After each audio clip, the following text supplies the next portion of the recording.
मुझे ना बुक्स पढ़ने का बहुत शौक था। तो लोग मुझसे अक्सर ये सवाल करते थे कि यार क्या मिलता है तुम्हें ये बुक्स पढ़ के? ऑल्दो बाय द टाइम बीच में लाइफ बिज़ी होती है तो फिर आपको जो है वो चीज़ें मिस हो जाती हैं। लेकिन ये है कि मैं आपको इस वीडियो में बताऊँगी कि बुक्स पढ़कर मैंने क्या हासिल किया और बुक्स पढ़कर आप कैसे जो है वो एक्सीलेंसी कर सकते हो किसी भी एरिया के अंदर। क्या होता है कि हमें किसी भी चीज़ के बारे में कोई भी इन्फॉर्मेशन चाहिए, हमें किसी भी चीज़ के बारे में एक्सप्लोर करना है कि उस एरिया ऑफ द टॉपिक के अंदर क्या-क्या चीज़ें हो सकती हैं, तो हमें क्या करना पड़ता है, हम पढ़ते हैं फिर बुक्स।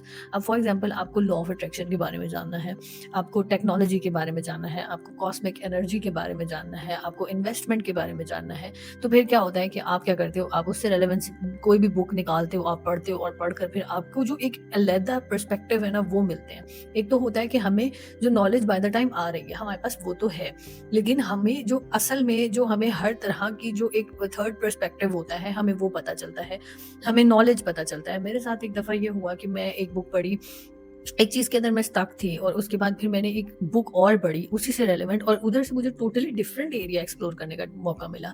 तो बुक्स जो है वो आपको नॉलेज देती हैं हर चीज़ के बारे में और उसके लिए आपको किसी भी पर्सन के जाकर वो करना नहीं पड़ता कि यार प्लीज़ मुझे इसके बारे में थोड़ा-सा बता दो, मुझे उसके बारे में थोड़ा-सा बता दो।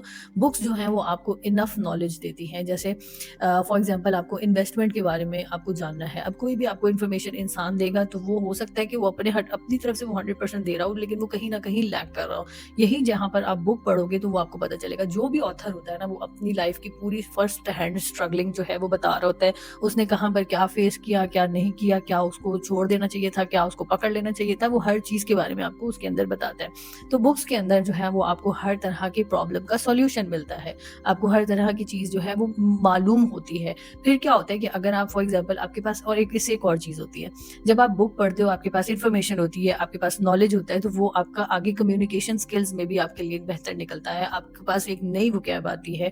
आप किसी टॉपिक के बारे में कहीं पर भी कोई भी बात कर सकते हो। आपको और फिर नॉलेज के साथ करते हो, बोंगियाँ नहीं मारते कि अच्छा यार ऐसे है तो वैसे है। आपके पास एक प्रॉपर सोर्स होता है बात करने का, तो वो एक अच्छा लगता है। आपकी राइटिंग स्किल्स इंप्रूव होती हैं, आपकी रीडिंग स्किल्स इंप्रूव होती हैं, आपका थॉट प्रोसेस एक्सपैंड होता है। तो ये जो है आपको एक तो बुक पढ़ने का एक बेसिक फ़ायदा ये है कि आपकी नॉलेज बढ़ती है। दूसरी चीज़ ये है कि आपकी वोकैब बढ़ती है, आपकी कम्युनिकेशन स्किल बढ़ती है, आपको जो है कॉन्फिडेंस आता है किसी भी टॉपिक के बारे में बात करने का। फिर उसके बाद ये है कि अगर जो है आपने फॉर एग्ज़ाम्पल बुक्स पढ़ी हैं तो ये आपको एक और चीज़ होती है। आप ना ये नोट करिएगा, हमारे आजकल बुक्स पढ़ी क्यों नहीं जाती? क्योंकि हम लोग जो हैं अपने सेल फ़ोन्स में इतने ज़्यादा बिज़ी हैं, हम सोशल मीडिया में इतने ज़्यादा बिज़ी हैं कि हम उससे ब्रेक नहीं लेते।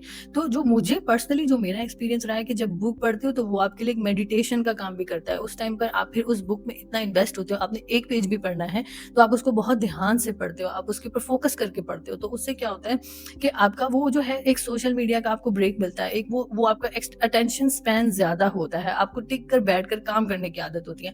आजकल मैंने देखा है हमारे आस-पास बहुत सारे ऐसे लोग हैं जो कि सिंपल टिक कर बैठकर कोई काम नहीं कर सकते। उनको रिसेंटली मेरे भाई ने बात की कि आपकी असाइनमेंट बनाना ज़्यादा मुश्किल नहीं है, बैठकर काम करना ज़्यादा मुश्किल है, इतनी देर कौन बैठे?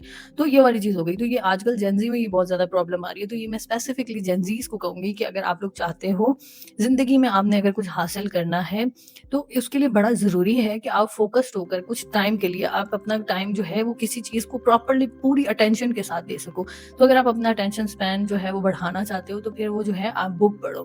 मुझे याद है मेरे जो बाबा होते थे ना, वो बहुत बुक्स पढ़ते थे, उनको रीडिंग का बहुत शौक था। तो वो उनको देखते-देखते मुझे भी शौक हुआ, मैं बुक्स पढ़ती थी। लेकिन ये था कि मैं प्रैक्टिकल थोड़ा-सा ज़्यादा थी तो मैं वो बीच में ये कह लें कि आप मैं थोड़ा-सा वो बिज़ी हो गई चीज़ों में, तो मैंने वो चीज़ें बीच में से छोड़ दी। उस तरीके से नहीं, लेकिन ये है कि वो उतनी कंसिस्टेंसी से नहीं रहा। वहीं पर जो मेरा भाई था वो थोड़ा-सा वो इस तरीके से था, वो ज़्यादा सोशल नहीं था, तो उसकी वो बहुत बुक्स पढ़ता था और वो जब भी बात करता था, जिससे भी बात करता था, उसके पास एक इनफ नॉलेज होती थी उस टॉपिक को कंटिन्यू करने में। तो मैं देखती थी, मैं कहती थी यार इसके पास ये नॉलेज कहाँ से आया? इसको ये कैसे पता है? और वो उस तरह की वोकैब यूज़ करता था जो मैंने शायद कभी सुनी भी ना हो। तो ये तो फर्स्ट हैंड एक्सपीरियंस जो है मैं आपको अपने घर से बता रही हूँ कि जो जो बच्चे जो होते हैं ना, जिनको बुक्स पढ़ने का शौक होता है, वो एक एक्स्ट्रा शार्प माइंड डेवलप कर लेते हैं। ज़रूरी नहीं होता कि आपको जो माइंड मिला है, मैं हमेशा अपनी वीडियो में ये कह रही हूँ कि आप अपने आप को जिस तरीके से इम्प्रूव, एनहांस, ग्रो कर सकते हो, आपको करना चाहिए। और बुक जो है, जब आप बुक रीडिंग करोगे तो आपको फ़ील होगा, आपकी बॉडी लैंग्वेज चेंज हो जाती है, आपका बात करने का तरीका चेंज हो जाता है। आपकी हर चीज़ चेंज हो जाती है। क्यों? क्योंकि और आप इंटेलेक्चुअल थिंकिंग रखना शुरू कर देते हो। आप रैशनल सोचने की बजाय मतलब आप फ़ौरन जो है आप उसमें क्रिटिकल थिंकिंग कर सकते हो। आप चीज़ों को बेहतर तरीके से एनालाइज़ कर सकते हो। मैं इसमें एक साथ ही छोटी-सी एग्ज़ाम्पल भी दूँगी कि अगर फॉर एग्ज़ाम्पल आप अगर बुक पढ़ रहे हो, आपको ज़रूरी नहीं है कि आपको एक ही एरिया के अंदर रहना है। आप अपने डिफरेंट एरियाज़ को एक्सप्लोर कर सकते हो। जैसे मैंने पिछले दिनों जो है the power of subconscious mind जो है वो पढ़ने की कोशिश की, तो वहाँ से मुझे पता चला यार ये तो दुनिया की अलहदा ही कोई चीज़ है। तो ये हम लोग इस तरीके से आहिस्ता-आहिस्ता कर सकते हैं। आप आहिस्ता-आहिस्ता चीज़ों को एक्सप्लोर कर सकते हो और आप सोच भी नहीं सकते वो वाली चीज़ें दुनिया में एक्सिस्ट कर रही होती हैं जिसको शायद आपने कभी टच भी नहीं किया होता। अब इसमें क्या है कि फ़ौरन-फ़ौरन ऐसा नहीं होता कि आप पूरा अचानक ही शुरू कर दो और आप अचानक ही एक-एक दिन में पूरी-पूरी बुक पढ़ लो, तो वो वाला काम नहीं करना है। आप क्या करोगे, आप एक दिन में आपने सिर्फ़ 1 पेज पढ़ना है, लाइक ये वाला ना, इस तरीके से। उससे क्या होगा, आपकी हैबिट डेवलप होना शुरू होगी, आपको क्यूरियोसिटी होना शुरू होगी कि आगे क्या होगा, आगे क्या होगा? तो इस तरीके से ये है कि आप आहिस्ता-आहिस्ता एटलीस्ट दिन में हाफ एन आवर के अंदर आप एक वो कुछ टाइम निकालोगे जिसमें आप वो पढ़ोगे और वो आपका एक तो वो होगा, उसमें कितनी सारी चीज़ें उस हाफ एन आवर के अंदर आप इन्फॉर्मेशन भी गेन कर रहे हो, आप उसके अंदर अपनी वोकैब भी एनहांस कर रहे हो, फिर उसके साथ-साथ ये है कि आप उसमें अपना मेडिटेशन का प्रोसेस भी कर रहे हो, आप मोबाइल भी नहीं यूज़ कर रहे हो, आप अपना अटेंशन स्पैन भी बढ़ा रहे हो। तो बुक इटसेल्फ एक बहुत बड़ा लग्ज़री है, एक बहुत बड़ा लग्ज़री है। मैं इसको एक्सप्लेन नहीं कर सकती वर्ड्स में। जब आप इसको खुद इम्प्लीमेंट करोगे, आप पढ़ोगे, आपको आइडिया होगा कि ये कितनी बड़ी चीज़ है जो कि हम आज से पहले मिस कर रहे थे।